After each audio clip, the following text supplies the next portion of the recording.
Hey guys, and welcome to this episode where we're going to talk about the importance of moving while you're experiencing stress and anxiety. So, my name's Matt Cotty. For those of you that don't know me, I'm a licensed clinical social worker and the founder of Restored Minds and the creator of the AAA Response.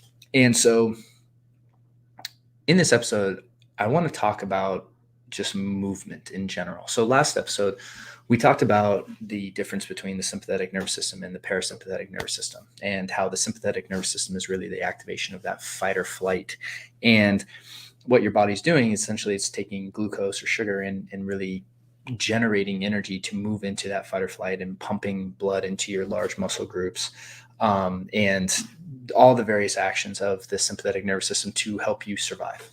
Now, like we talked about, one of the problems is that our mind can come up with ideas that are scary, and we can go into the sympathetic response when really nothing's happening actually in our life.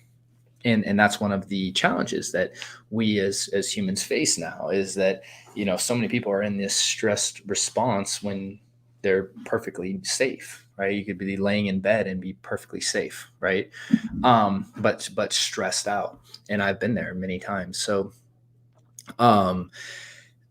what I want to talk about today is what we can be doing with our bodies. So this work, or this idea, concept, if you will, was really kind of founded by Dr. Peter Levine.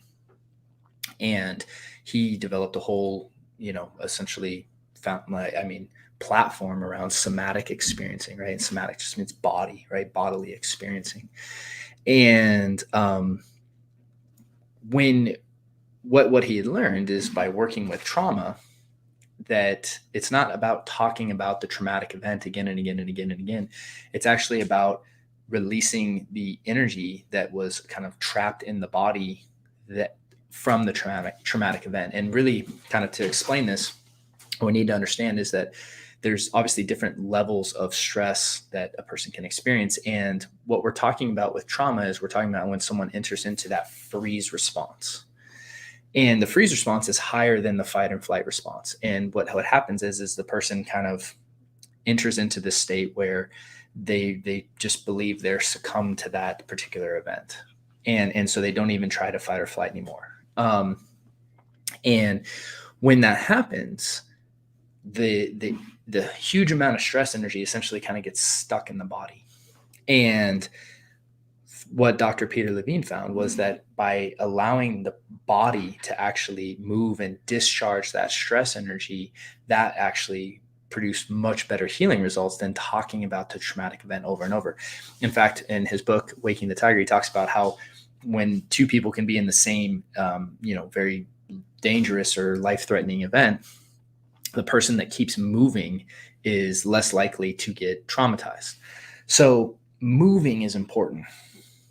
And because, again, moving still is sending that message to our brain, like, hey, like, I'm not overcome by this. I'm still here. I'm still moving, right? I'm not going to be succumb to this. So when you're feeling, so if we're talking about trauma, the somatic experiencing, and really going to someone who really understands that and is qualified in that. And again, I'm not trained in that. But again, it's just such a, from a animalistic perspective, right, which we as humans are animals, it just makes so much sense when you think about it, right? Animals know how to discharge stress energy. They know how to shake off stress, right? We as humans, we don't shake because it's more socially unacceptable to start just shaking in a meeting. People are going to look at you, right? And ask you if you're okay, when really it's a completely normal response. So that's why things like trauma releasing exercises by Dr. David Berceli are really interesting kind of, modality coming into OCD, anxiety, and stress treatments, as really incorporating the body into this. It's not just a mental thing. There's actually like a bodily part of this healing process. So the somatic experiencing is the first thing I want to talk about. And this is just the idea of really letting your body lead that healing journey. So letting your body do what it needs to do. If you feel that like your arm needs to be moving, just letting that happen, and not overriding it and saying, I need to sit perfectly still. I need to be like this, because that is essentially kind of suppressing that energy. So The first thing that I wanted to talk about was just that somatic experiencing idea, and just offer that again. There's plenty of people you can go to that are trained in that, that if that's something you're interested in pursuing, there's books on it. And if that's a route that you're interested in, I definitely would recommend it. The other thing is just basic exercise, right? And I know it sounds simple. I know you've heard it a million times, but moving and exercising is important, because when you are feeling high levels of stress, again, just plopping down on a chair or a couch and just staying there, it's not good, right? Because that energy, it's in your body, right? It needs to go somewhere, right?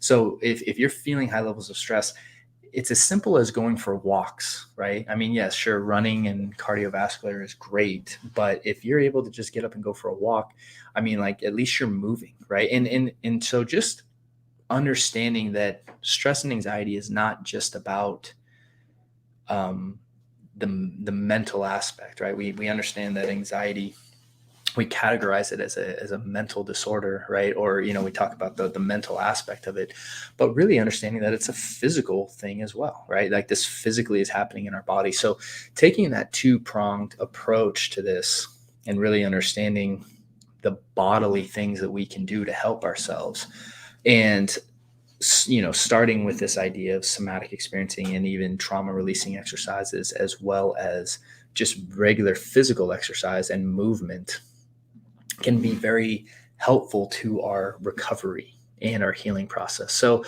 I just wanted to cover that from a high level perspective today, and just introduce those concepts. And so if you're interested in learning more over at Restored Minds, we cover this more in depth in our programs as well as our coaching calls.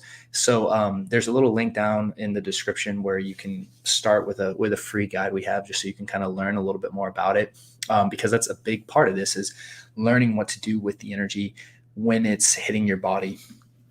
And yes, obviously there's so many other factors that we can go into, but I'm going to save those for another episode, because I want to talk more and more about the body in this series.